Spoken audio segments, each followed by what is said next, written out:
모두 함께 인사하시겠습니다. 주님의 이름으로 축복합니다. 네, 주님의 이름으로 사랑합니다. 네, 아멘. 감사드립니다. 아까 찬양할 때 우리 시니어, 우리 집사님들 또 권사님들, 장로님들께서 손을 들면서 찬양하는 것을 보니까 굉장히 꽃과 같이 아름답고 한강에 갈 필요 없이 진정한 가을은 이곳에 오지 않았나라고 생각합니다. 하나님께서 함께 하시는 곳은 아름다운 자연이 있는 곳이 아니라 예배하는 자가 꽃과 같이 하나님을 노래하고 찬양하는 곳에 있는 줄 믿습니다.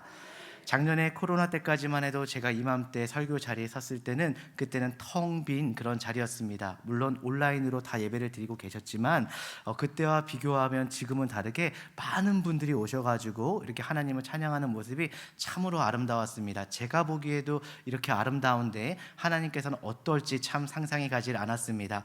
다윗이 하나님을 예배할 때 바지가 벗겨지는 것도 모르고 자기가 신이 나서 예배를 했지 않습니까? 하나님께서는 그 모습을 보시고 정말 기뻐하셨고 그를 마음에 합한 자라고 하셨는데, 그 마음에 합한 자가 바로 여기 보이신 우리 시니어, 우리 권사님, 장로님, 또 집사님들인 줄 믿습니다.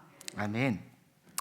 자, 우리가 집에 가면 그릇을 많이 가지고 있을 것입니다. 이 그릇 저 그릇 있고 그릇의 메이커도 여러 가지 있고 아마 우리 권사님들 집사님들께서도 좋아하시는 그릇이 분명 있을 것입니다. 자, 그릇의 가치는 그곳에 그러나 무엇이 담기느냐에 따라서 그 가치는 완전히 달라지게 됩니다. 그 그릇의 외모가 좀 보잘것없어도 그곳에 꽃이 담기게 된다면 그것은 꽃병이 될 것이고, 거기에 보석이 담기게 된다면 그것은 보석함이 될 것입니다. 그러나 아무리 외형이 멋지고 그럴싸하더라도 담겨진 내용물이 그곳에 오물이 담기게 된다면 그것은 쓰레기통이 될 것입니다. 그러므로 외형이 중요한 것이 아니라 그 담겨져 있는 무엇이 그 속에 내재하느냐가 굉장히 중요한 의미를 가지고 있다고 할 수가 있습니다. 우리의 인생도 마찬가지입니다. 우리의 외형이 얼마나 잘생겼느냐, 또 얼마나 나이가 있느냐 젊느냐가 중요한 것이 아니라 내 삶 속에서 내가 무엇을 품고 사느냐에 따라서 우리의 인생의 가치는 완전하게 확연하게 달라지게 될 것입니다. 그렇다면 여러분과 제가 무엇을 품고 살면 이 인생이 순간순간 가장 아름답고 존귀한 인생이 될 수가 있을까요? 바로 결론은 단 한 가지입니다. 바로 부활하신 예수 그리스도를 날마다 품고 살 때에 우리의 하나님의 영광 가운데 살아가게 될 것이요, 우리는 우리의 능력이 아니라 하나님의 능력으로 순간순간 살아가게 될 것입니다. 왜냐하면 예수님은 하나님의 아들이시기 때문에 하나님의 능력이 우리 가운데 있게 되고 어떠한 상황을 만나든 우리는 위축되지 아니하고 하나님의 능력으로서 살아갈 수 있을 줄 믿습니다. 하나님의 능력으로 살아가시는 여러분들 되시길 주님의 이름으로 축원합니다. 혹시 아실지 모르지만 조이 선교회에서 책이 하나 나왔었습니다. 오래전에 나왔던 책인데 애덤킹 희망을 던져라 라는 책입니다. 이 애덤킹이라는 사람이 한국에서 태어났던 오인호라는 청소년이었습니다. 태어날 때부터 무릎 아래에 뼈가 없이 자랐기 때문에 특히 질병으로 인해서 무릎 아래 뼈가 기형으로 자라나게 되었습니다. 발바닥도 마음대로 엉클어져 있었고 엉겨붙어 있었기 때문에 그는 걸을 수도 없는 기형을 가지고 태어났던 사람이었습니다. 그래서 그 애덤킹이라는 그 아이는 어렸을 때부터 두 다리를 절단하게 되었습니다. 참 가슴 아픈 사실은 이 불구의 아이를 내버려두고 친부모님이 내버려두고 떠났다라는 것입니다. 아무래도 사정은 있었을 것입니다. 그 아이를 감당하기에는, 키워내기에는 너무나 버거운 재정적으로 환경적으로 어려움이 있었기 때문에 그 애덤킹 오이노라는 아이를 버려두고 떠났습니다.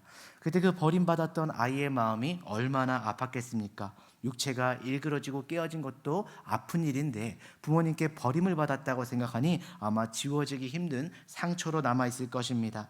그런데 이와 같은 아이를 미국에 살고 있는 로버트 킹이라고 하는 부부가 입양을 하게 되었습니다. 그래서 그 이름을 이제는 오이노가 아니라 애덤 킹이라는 새 이름을 주고 새 삶을 살게 해주었습니다. 이 킹 씨 부부는 참으로 믿음이 신실한 가정이었습니다. 12명의 자녀가 있었는데 9명이 입양한 자녀들이었고 3명이 자기 자녀들로 키웠습니다. 얼마나 이분들이 신실한 삶을 살고 함께 그 거두는 삶을 살았는지를 볼 수가 있습니다.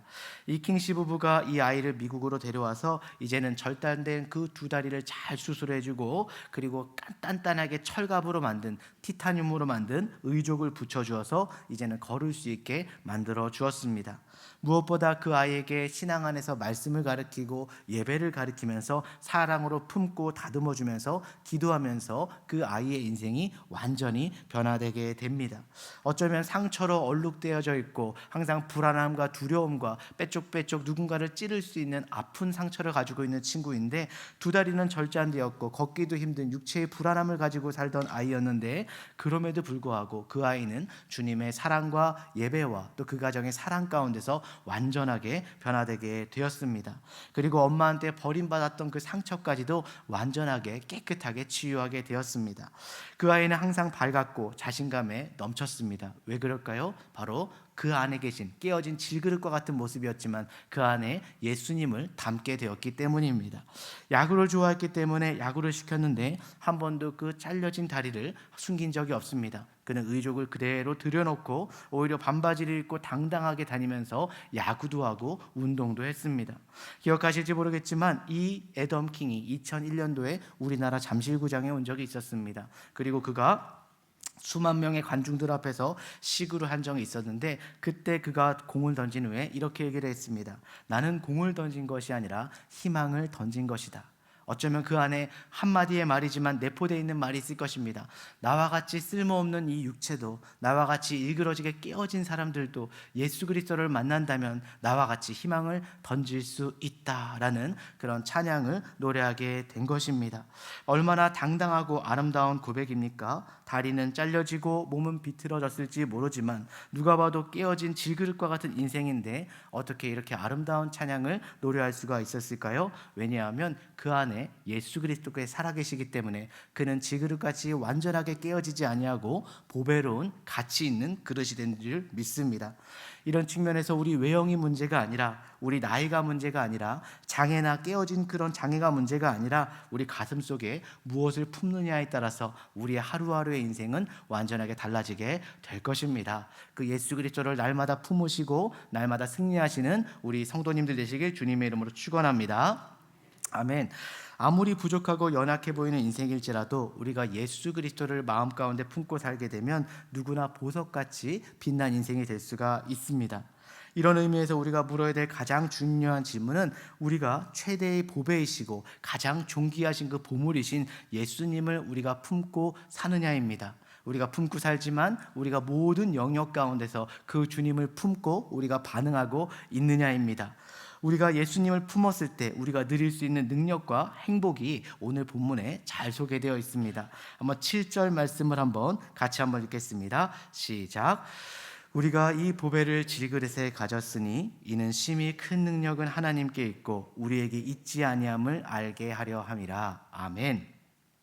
사도 바울은 여기서 우리 자신을 뭐라고 표현하고 있습니까? 바로 깨어질 수 있는 질그릇으로 표현하고 있습니다. 신약이든 구약이든 찾아보면 우리 인생을 이 그릇과 같이 표현한 단어들이 굉장히 많이 나오고 있습니다. 우리 인생을 이렇게 질그릇이라고 상징했을 때 그 의미하는 바가 무엇일까요? 첫 번째는 아마도 보잘것없는 존재로 만들어졌다, 바로 저급한 존재로 만들어졌다는 의미를 담고 있습니다. 우리는 어쩌면 보잘것없는 흔한 재료로 만들어진 존재입니다. 이것이 바로 질그릇이 의미하는 바입니다.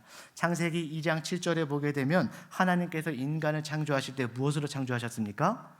흙으로 창조하셨죠. 어디서나 볼 수 있는 흔한 그 흙으로 만드셨습니다. 흙으로부터 빚으시고 그 흙 자체는 가치가 없는 것이고 너무나 평범한 것이고 세상 어디를 가도 있는 것입니다. 그런데 그 흙으로 만든 인간의 코에 하나님께서 특별하게 하나님의 생기를 불어넣어 줬을 때 그것이 무엇이 되었습니까? 하나님의 생명이 되었고 하나님을 닮은 그런 자녀가 되었음을 믿습니다. 하나님께서 그를 만져주시고 그에게 생명을 불어넣은 그 순간부터 가치 있는 존재가 되었고 특별한 존재가 된 것입니다. 바로 생기가 들어가기 전까지 인간 자체는 보잘것없는 존재일 수밖에 없었습니다. 그러나 하나님께서 터치하는 그 순간 완전히 달라지게 되는 것입니다. 우리 인생도 마찬가지입니다. 우리 인생에 내세울 건 없지만 우리 인생에 그 예수님께서 들어오시게 되고 그 부활의 하나님을 우리가 소유하게 된다면 우리 인생은 그때부터 특별한 줄 믿습니다. 아멘. 우리 옆 사람을 보고 당신이 바로 특별한 주님의 자녀입니다. 한번 말씀해 주시기 바랍니다. 당신이 바로 주님의 특별한 자녀입니다. 맞습니다. 맞습니다. 자, 두 번째, 우리가 이 질그릇의 의미로서 우리 육체를 본다면 우리는 정말 깨어지기 쉬운 존재입니다. 정말 깨어지기 쉬운 존재입니다. 우리 옛날에 장독대에다가 이렇게 쇠총 쏘면 빵꾸 뻥 나고 잘 깨어지잖아요. 자, 그런 것처럼 우리는 정말 깨어나지기도 쉽고 정말 부서지기도 쉬운 그런 존재입니다. 쉽게 부서지고 쉽게 상하게 되고 쉽게 상처받을 수 있는 그런 존재입니다. 사실 우리 인간이 질그릇으로 표현했는데 사실 그렇습니다.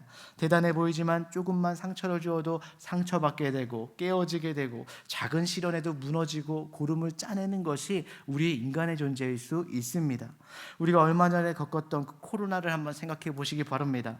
눈에 보이지 않는 바이러스 하나 때문에 수십만 명이 수백만 명이 정말 목숨을 잃었습니다. 그리고 전 세계 경제가 다 마비되고 세계 강국이라고 하는 미국도 유럽도 속수무책으로서 그들이 마비되고 흔들린 것을 볼 수가 있었습니다. 이런 면에서 아무리 인간이 위대하고 나라가 잘 산다고 하더라도 질그릇에 불과합니다. 우리는 약한 존재이고 보잘것없는 존재이고 하나님 보시기에는 너무나 미약한 존재입니다. 그런데 이 질그릇 가운데 예수 그리스도로 바로 그 보배가 담기게 되면은 완전하게 달라진다는 것입니다.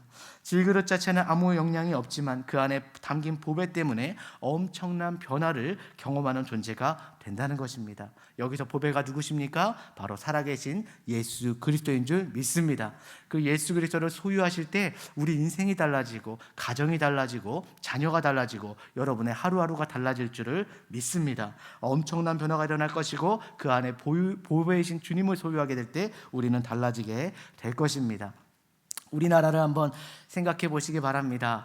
우리나라는 어떤 나라였습니까? 제가 처음에 군대 들어갔을 때 900회가 넘게 맨날 외침만 받았던 나라였습니다. 맨날 침략당하고 수탈당하고, 그러나 무궁화처럼 참 끈기가 있어가지고 항상 나라는 없어지지 않았지만 항상 어려웠던 나라였습니다. 어느 것 하나 뛰어난 것이 없었는데 그 안에 100년 전에 바로 선교사들이 복음을 들고 이 땅 가운데 들어와서 무지렁이 같은 우리 국민들에게 예수를 가르치고 복음을 가르쳤더니 이 나라가 어떻게 됐습니까? 학교가 세워지고 국민들이 변하게 되고, 또 이 땅 가운데 어떻게 됐습니까? 병원이 세워지고 방송국이 세워지고 정치, 경제, 나라, 문화와 전반에 있어서 완전하게 달라지고 지금은 세계 어디를 가도 한국을 말하면 모르는 나라가 없는 그런 위대한 나라가 된 줄 믿습니다. 그리고 이 땅 여의도는 어떤 땅입니까? 빌리그레암 목사님이 오셔가지고 이 여의도 광장에서 수백만이 모여서 그 복음을 듣고 선포했던 그런 그 진리의 땅인 줄 믿습니다. 여러분들 그렇습니다. 하나님의 보배가 담겨지게 되면 그 땅은 변하게 되는 것이고 그 민족은 변하게 되는 것이고 그 나라는 변하게 될 줄 믿습니다. 우리가 이 땅 가운데 정말 진리로서 보배를 받았다면 이 보배를 마음껏 흘려보내시고 우리 성도님들께서 내가 할 수 있는 일들을 통해서 마음껏 주님을 위해서 살아가시는 여러분들 되시길 소망합니다. 우리가 그 진리이신 보배를 소유하게 된다면 우리 삶 가운데 변화가 일어나게 됩니다. 바로 능력의 원천이 달라지게 됩니다. 우리 파워의 힘이 달라지게 됩니다. 지금까지는 나의 힘과 나의 능력으로 내가 발버둥 치면서 살아왔지만 이제는 나의 힘이 아니라 큰 능력이신 바로 하나님을 의지하고 그분 사이즈의 꿈을 꾸고 그분 사이즈의 비전을 품는 그런 삶이 달라지게 되는 것입니다. 앞으로 살아갈 때 우리가 남겨질 그 아웃풋이 달라지게 되는 것이고 결과가 달라지게 되는 것입니다. 여러분들 이 귀한 보배이신 예수님을 우리 가족들에게 그리고 믿지 않는 자들에게 전하지 아니하시겠습니까? 이번 새생명 축제를 들어서 믿지 않는 자녀들이 있다면 우리 예수님을 담대하게 전하시는 여러분 되시길 소망합니다. 하나님께서 말씀하셨습니다. 너희들이 복음을 전하고 씨를 심는 것은 너희들에게 있다. 물을 주는 것은 너희들이 할 일이지만 그러나 바로 꽃을 피우고 열매를 맺는 것은 내게 있다고 말씀하셨습니다. 주님께서는 천국에서 여러분들을 보게 되실 때 왜 복음 가운데 성공하지 못했느냐를 묻는 것이 아니라 왜 복음을 전하지 않았느냐라고 묻게 될 것입니다. 그 결과는 주님께 있다고 한다면 복음 전하는 것이 어떻습니까? 좀 더 쉬우시겠죠? 담대하게 때를 얻든지 못 얻든지 그들이 핍박하든지 하지 않든지 복음을 전하시길 바랍니다. 사도들은 어떻겠습니까? 복음을 전할 때 도리어 핍박받는 것을 기뻐했다라고 말했습니다. 할렐루야. 오늘 하나님의 상급이 하나 또 하나 쌓였습니다. 소금 바가지 맞고 때로는 물 바가지 맞으면서 할렐루야 감사합니다. 오늘 핍박받음이 하나님 보실 때 칭찬이 될 줄을 믿습니다라고 하면서 복음 좀 전하시고 담대하게 그 공유하시는 여러분들 되시길 소망합니다. 두 번째로 우리가 주님을 그 마음 가운데 질그릇과 같은 우리 마음속에 품게 되면 어떻게 될까요? 우리의 신분이 완전하게 달라지게 되는 것입니다. 과거에는 단순한 질그릇과 깨어질 보잘것없는 것에 불과했는데 가치도 없고 존귀함도 없는 그런 질그릇이었는데 우리 안에 그 보배로우신 주님께서 담겨지게 되는 그 순간 우리는 완전히 보석과 같은 존재가 되는 것입니다.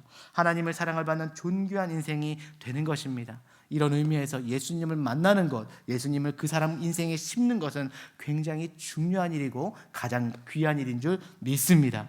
주님을 나의 구원자로 영접한다는 것이 얼마나 큰 축복인지 모릅니다. 아무리 많은 것을 가졌어도 아무리 화려한 장치를 다 가졌다고 할지라도 예수님 만나기 전까지는 무슨 그릇이에요? 그냥 질그릇입니다. 그러나 아무리 닦고 닦아도 정말 그 변화되지 않는 질그릇이지만 예수께서 그 안에 담겨지는 순간 누구도 깨뜨릴 수 없는 강력하고 정말 보배롭고 아름다운 그릇이 되는 줄 믿습니다. 여러분들이 그런 인생이 되시길 바라고 자녀들에게 그런 인생이 될 수 있도록 그 보배로우신 예수님을 오늘부터 다시 한번 심으시길 축원합니다. 바로 예수님을 영접하는 그 순간 우리는 질그릇은 질그릇이 돼 바로 그냥 질그릇이 아니라 보배를 담은 질그릇이 되는 것입니다. 지금은 돌아가셨지만 임지호라는 산당 임지호라고 하는 요리사가 있습니다. 그 요리사는 어떻게 요리합니까? 자연에서 막 요리를 하다가 일상적인 나무도 주워오고 돌멩이도 주워오고 그가 요리를 만들어서 그 평범한 나무와 썩어 무트러진 그 고목나무 위에 음식들을 올리기 시작합니다. 옆에 이끼를 붙이고 그 돌멩이 위에 음식을 올리는데 그 음식이 그의 손이 닿는 순간 특별해지고 인류 정말 최고의 만찬이 되는 것처럼 우리 하나님께서 여러분 인생을 만지시고 하나님께서 사용하신다면 그 손에 빌어서 여러분 인생이 달라질 줄을 믿습니다. 그러 여러분들 되시길 축원합니다. 맞습니다. 주님께서 우리 가운데 들어오시게 된다면 우리의 능력이 이제는 달라지게 되고 어떤 능력을 어떠한 위기를 만나더라도 극복할 수 있는 은혜를 받게 되는 것입니다. 그리스도인이 되었다고 해서 시련이 없는 것은 아닙니다. 우리가 예수님 믿게 되었다고 해서 넘어지지 않을까요? 우리도 넘어질 수 있습니다. 저도 넘어져 봤고 아마 더 많은 넘어짐도 있었을 것입니다. 그런데 하나님이 보내신 이 보배이신 부활하신 예수님을 갖게 된다면 넘어져도 일어날 수 있고 또 넘어져도 일어날 수 있는 힘과 용기를 주실 줄 믿습니다. 바로 8절 말씀 한번 같이 보겠습니다. 시작. 우리가 사방으로 우겨쌈을 당하여도 쌓이지 아니하며 답답한 일을 당하여도 낙심하지 아니하며. 아멘. 사방으로 우겨쌈을 당한다. 이 말은 바로 헬라어의 의미로 들리보메라는 단어입니다. 들리보메 어떤 뜻입니까? 포도의 즙을 짜기 위해서 이것을 갖다가 짓누르고 완전히 압착해가지고 완전히 즙을 짜는 그런 의미를 말하고 있습니다. 즙을 짜듯이 바로 우겨쌈을 당하고 사방에서 나를 공격해오는 그런 일들을 상황을 말하고 있습니다. 오늘 본문은 사방에서 그렇게 짓눌림을 당해도 나를 강력하게 짓눌리더라도 영의 성경에 보니까 나는 터지지 않는다. not crushed, 깨어지지 않는다. 부서지지 않는다라고 표현하고 있습니다. 자, 분명히 포도는 짓누르면 터지고 깨어지게 되어 있는데 왜 깨어지지 않을까요? 우리 안에 누구도 감히 터뜨릴 수 없고 건드릴 수 없는 예수 그리스도가 계시기 때문에 아무리 사방에서 우리를 짓누르려고 할지라도 우리가 깨어지지 않는다는 것입니다. 예수님은 이미 죽음마저도 이기시고 부활의 능력을 경험하신 우리의 하나님인 줄 믿습니다. 결코 어떠한 권세가 눌러도 누구도 그 죽음을 이길 수가 없고 그 부활의 생명을 이길 수 없는 바로 능력을 가지신 하나님이신 줄 믿습니다. 그 부활의 하나님께서 우리 여러분들 마음 가운데 거하시게 된다면 어떤 일을 당할지라도, 아무리 짓누르고 우겨쌈을 당할지라도 그 안에 예수님이 계시기 때문에 이겨낼 줄을 믿습니다. 그런 능력을 가지신 여러분들 되시길 축원합니다. 또한 답답한 일을 당하여도 낙심하지 않는다라고 나와 있습니다. 우리 낙심할 때가 많지 않습니까? 낙심하고 좌절하고 우울에 빠질 때가 많이 있습니다. 그럴 때도 있고 그런 자들을 본 적도 있을 것입니다. 여기에 답답한 일이라는 것은 헬라어 원문에는 적군에게 포위를 완전하게 당해서 움직일 틈도 없이 완전히 궁지에 몰려있는 상황을 말하고 있습니다. 그것을 오늘 성경은 답답한 일이라고 말하고 있습니다. 때로는 물질이, 건강이, 어떻게 보면 우리의 모든 환경이 우리를 둘러싸서 압박할 때가 있습니다. 한자어로는 사면초가라고 말하고 있죠. 사변에서 초나라의 노래가 들려온다라는 그런 노래가 있습니다. 초나라 항우가 한나라 유방과 싸울 때 전쟁을 하던 중에 포위를 당하게 됩니다. 그때 이런 노래들이 사방에서 들려오게 됩니다. 사방에서 초나라 노래가 들리는데 굉장히 구슬픈 노래가 들립니다. 이런 음악입니다. 9월은 깊은 가을이 사방에 서리가 날리고 있고 하늘은 높고 물은 말라 기러기가 슬피 울고 있다. 전쟁 중에 정말 이런 음악을 듣는다면 어떨까요? 집 떠난 지 벌써 10년이 되었고 처자식은 쓸쓸한 빈방에서 외로이 지내는구나. 어머니는 아들을 눈 빠지게 기다리고 있고 아들은 부모 생각에 애간장이 녹는구나 라는 것이 전쟁하고 있는 군인에게 사면에서 들리고 있습니다. 심신이 지칠 대로 이 지쳤던 초나라 군대들이 이 노랫소리에 고향 생각에 나서 전을 읽고 사방으로 흩어지게 됩니다. 그때 초나라 장수는 깨닫습니다. 이제 초나라가 정복을 당했구나. 그래서 우리 백성들이 이런 구슬픈 노래를 부르고 있구나라고 말하면서 사면초가, 바로 사방에서 애워쌈을 당한다라고 말하고 있습니다. 오늘 여러분과 저의 삶에도 이렇게 낭망할 것만 같고 슬퍼서 금방 쓰러질 것만 같은 그런 일들이 있습니다. 어찌할 바를 모르는 상황, 낙심해서 울고 있는 상황이 있습니다. 때로는 중병의 진단을 받고 내 몸 가두기도 힘들고 때로는 직장에서 가정마저도 어려운 처지가 되었을 때 오늘 여러분과 저의 삶에 분명히 아무리 밟아도 발버둥 칠 수 없는 그 상황 가운데 예수님은 뭐라고 하십니까? 내가 너를 구유할 수 있다. 나를 믿게 되고 나를 닮게 된다면은 너희들이 짓눌리지 아니하고 정말 눌리지 아니하고 압착되지 아니하고 벗어날 수 있다라고 성경은 말하고 있습니다. 왜냐하면 예수님은 죽음마저도 깨뜨리고 무덤마저도 깨뜨리고 나오신 분이기 때문에 그러한 어둠이 우리의 빛 대신 우리의 자녀를 막을 수 없기 때문입니다. 그 빛 대신 주님을 담으시는 여러분 되시길 소망합니다. 또 박해를 받아도 버림받지 아니한다라고 나와 있습니다. 우리 인간은 박해받을 수밖에 없고 박해할 수밖에 없는 존재입니다. 우리를 또 인간들은 버릴 수 있습니다. 아무리 사람들에게 버림받고 내침을 당해도 하나님께서는 여러분들을 버리지 않으신다는 것을 꼭 기억하시기 바랍니다. 세상이 나를 외면하고 때로는 손가락질할지라도 하나님만은 여러분들을 버리지 않습니다. 세상이 가늠하다 걸린 여인을 붙잡아 왔습니다. 사람들이 이미 돌을 들고 죽이려고 하는 태세 가운데 있고 세상은 그녀를 버리려고 했지만 주님께서 뭐라고 하셨습니까? 나도 너를 정죄하지 아니하노니 라고 하면서 그녀에게 기회를 주시고 다시 이렇게 세우신 줄 믿습니다. 시편 37편 24편에 보면 이렇게 나와 있습니다. 그는 넘어지나 아주 엎드러지지 아니함은 여호와께서 그의 손으로 붙드심이로다. 우리가 잠시 넘어질 수 있으나 아예 쓰러지지 않는 것은 여호와의 손이 우리를 붙들고 있음인 줄 믿습니다. 그러므로 우리가 어떠한 상황이 주어질지라도 상황만 보면서 절망하지 말고 우리가 정말 주 예수님을 바라보면서 믿음으로써 승리하시는 여러분들 되시길 바랍니다. 동서남북 어디를 둘러보아도 막힌 것 같지만 그때 뚫린 것이 있습니다. 어디가 뚫렸습니까? 바로 하늘은 뚫려 있습니다. 정말 태산이 무너지고 천지가 무너질지라도 하나님을 바라본다면 위쪽은 항상 뚫려 있음을 믿습니다. 우리는 좌절하지 않고 하나님을 바라보는 것입니다. 문제가 생겼을 때 하나님을 바라볼 때 하나님께서 어떻게 하실까요? 그 문제가 변화해서 축제가 되게 하시고 그 위기가 변화해서 우리에게 기회가 되게 하신다는 것을 믿으시길 바랍니다. 우리의 눈과 마음이 하나님을 향하고 문제 가운데 문제를 보는 것이 아니라 그 하나님을 바라보고 하나님 사이즈의 능력을 구하시고 승리하시는 여러분 되시길 주님의 이름으로 축원합니다. 그 주님의 권능을 붙잡게 되면 하나님께서 길을 내실 것이고 축복의 아침을 열어주실 것입니다. 한번 상상해 보시기 바랍니다.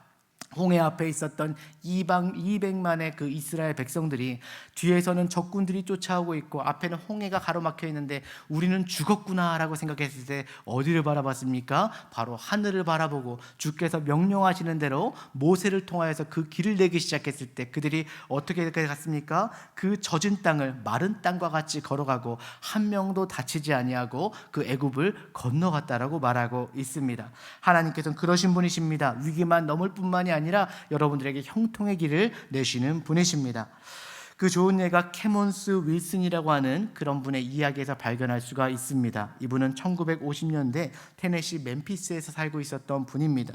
하루는 어느 날 직장에서 열심히 다니고 있었는데 해고 통지를 받게 되었습니다. 나름대로 일도 열심히 하고 충성도 다 해서 했는데 어느 날 그 해고 통지를 받았습니다. 해고 통지 받아보신 분들 있으시죠? 받았을 때 그 남편의 마음과 가족의 마음, 자녀의 마음 아실 것입니다. 낙심되고 쓰러질 수 있는 그 마음인데 아무리 따져보고 얘기해봤지만 소용이 없었습니다. 먹고는 살아야 됐기 때문에 다른 일터를 찾아보고 수개월 동안 지원해봤지만 아무런 효과가 없었습니다. 그때 이 캐몬스 씨가 이렇게 얘기합니다. 여보, 나 죽고 싶다. 정말 자살하고 싶고 이 세상 끝내고 싶어. 어차피 살아도 이 세상이 지옥 같고 무덤 같은데 내가 계속 살아봤자 무슨 소용이 있겠어 라고 하면서 부인에게 상담을 했습니다. 그랬더니 그 믿음의 부인이 이렇게 충고를 해줬습니다. 바깥에서 당신 일만 찾지 말고 이제는 당신 안에서 한번 찾아보십시오. 당신 안에 계신 그 예수님과 얘기하면서 당신이 한번 묻고 한번 찾아보시길 바랍니다. 당신 안에는 그 하나님이 계시지 않습니까? 라고 말을 해줬습니다. 이 말에 힘을 얻은 이 캐몬스 윌슨 씨가 하나님에게 엎드려서 그 다음부터 기도의 시간을 가지면서 묻기 시작했습니다. 기도하는 중에 신기하게도 분한 마음, 상한 마음, 증오하는 마음, 쓰렸던 상처들이 다 녹기 시작하고 이제는 하나님께서 보여주시는 길이 눈에 들어오기 시작했습니다. 그래서 용기를 갖고 본인이 가장 잘하는 일, 바로 집을 짓고 수리하는 일을 시작했기 때문에 그 다음부터는 자기가 담보를 얻고 대출을 얻어서 새로운 집을 짓기 시작했습니다. 그런데 집을 짓자마자 무섭게 팔리기 시작했습니다. 집을 짓고 팔고 집을 짓고 팔고 집을 짓고 팔면서 나중에는 건축을 해서 파는 그런 회사를 설립하게 되었습니다. 한 번은 그가 이제 회사가 성공해서 여행을 하는 도중에 호텔에 들어갔는데 가격은 비싼데 그 불편한 시설을 가진 호텔을 보면서 아니 좀 더 가격이 저렴하면서도 편리하고 깨끗한 호텔을 만들 수 있지 않을까 생각을 하면서 그가 편하게 머물 수 있는 호텔을 설계하고 만들게 됩니다. 그때부터 만들게 된 것이 바로 홀리데이 인이라고 하는 바로 호텔을 만들게 되었고 세계적인 호텔 체인이 되었습니다. 그렇습니다. 그 호텔에 들어가게 되면 그래서 그런지 서랍을 열어보면 항상 하나님의 성경책이 들어있는 것을 볼 수가 있습니다. 하나님 앞에 길이 막혔다고 내 죽겠다고 힘들다고 얘기했을 뿐인데 기도했더니 하나님은 길만 열어주시는 것이 아니라 더 형통하게 하셔서 위대한 사역의 열매를 맡겨주신 줄 믿습니다. 그렇습니다. 사방이 막혔다고 해서 막힌 것이 아닙니다. 하늘을 보시기 바랍니다. 하늘을 보고 하나님을 바라보았을 때 동서남북이 막혔어도 그 하나님께서 여러분들을 붙드시고 믿음 가운데 승리를 주실 줄 믿습니다. 이 시간 여러분께서 그 예수님을 신뢰하시고 의지하시고 무슨 일을 당하더라도 그분만 바라보겠다는 결단으로 기도로서 나아가시는 여러분들 되시길 소망합니다. 오늘 마지막 끝나면서 나눌 찬양이 바로 송명희 시인이 쓴 바로 나라고 하는 찬양입니다.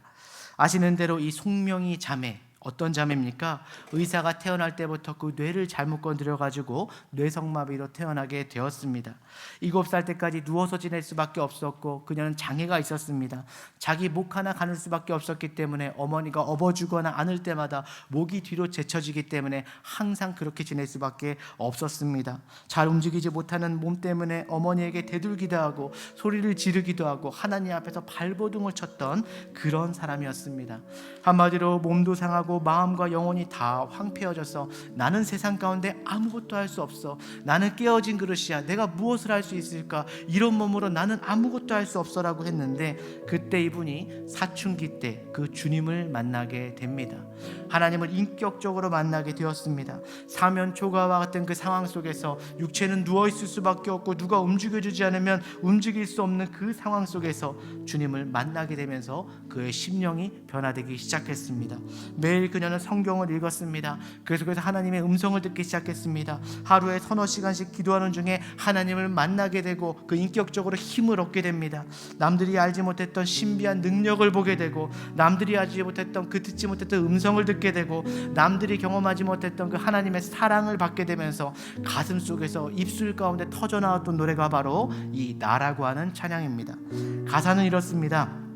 나 가진 재물 없으나, 나 남이 가진 지식도 없으나, 나 남에게 있는 육체의 건강도 잊지 않으나, 나 남에게 있는 것 아무것도 없지만, 그러나 나는 남이 못 본 것을 보았고, 남이 듣지 못한 음성도 들었고, 남이 받지 못한 사랑도 받았고, 나 남이 모르는 것을 깨달았습니다 라고 고백합니다.